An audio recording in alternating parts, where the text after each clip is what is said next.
మంచు ఫ్యామిలీలో ఆస్తి గొడవలు జరుగుతున్నాయని ఎప్పటి నుంచో వార్తలు వస్తూనే ఉన్నాయి. ఆ మధ్య మంచు మనోజ్ ఇంటికి మంచు విష్ణు వెళ్లి గొడవ పడిన వీడియో వైరల్ అయింది. అయితే ఇప్పుడు మోహన్ బాబు తన చిన్న కొడుకు మంచు మనోజ్పై చేయి చేసుకున్నాడని ఓ వార్త వచ్చింది. ఈ గొడవ తర్వాత మనోజ్ తన తండ్రిపై కేసు కూడా పెట్టాడంటూ ప్రచారం జరిగింది. International Lab Facility. Student lead startups. Great academic exposure. KL, deemed to be university. అయితే ఇందులో నిజమెంత అన్నదే ఇప్పుడు జరుగుతున్న డిస్కషన్.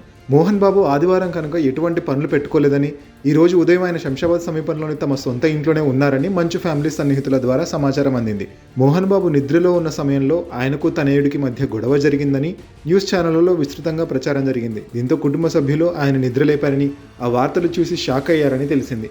మంచు విష్ణు అమెరికాలో ఉన్నాడు. కొత్త cinema Kannappa visual effects works కోసం విష్ణు అమెరికా వెళ్ళినట్టు తెలిసింది. సినిమా పనుల్లో బిజీగా ఉన్నాడు. మరి మీడియాలో ఈ విధమైన ప్రచారం జరిగిందనే విషయం ఆయన వరకు వెళ్ళిందా లేదా అనేది తెలియాల్సి ఉంది. మంచు మనోజ్ కూడా హైదరాబాద్ సిటీలోనే ఉన్నారు. తండ్రితో ఆయనకు గొడవ జరిగిందనే వార్తల్లో ఎటువంటి నిజం లేదని, ఆధారాలు లేకుండా అసత్య ప్రచారాలు చేయవద్దని మంచు కుటుంబం మీడియాలో వస్తున్న కథనాలను ఖండించింది. అయితే అసలు గొడవ జరిగిందా లేదా అంటే తండ్రి తనయుల మధ్య ఎటువంటి గొడవ జరగలేదు. మోహన్ బాబు యూనివర్సిటీ వ్యవహారాలు చూసే వినయ్ అనే వ్యక్తికి మంచు మనోజ్కి మధ్య గొడవ జరిగిందని తెలిసింది. వాళ్ళిద్దరి మధ్య ఎందుకు గొడవ జరిగిందని మాత్రం వివరాలు తెలియాల్సి ఉంది.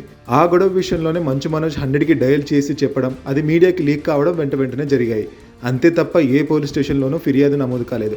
సో మొత్తంగా చూస్తే తండ్రి కొడుకుల మధ్య కొట్లాట జరిగిందనేది పూర్తిగా అవాస్తవం. అది 100 డయల్ వచ్చినా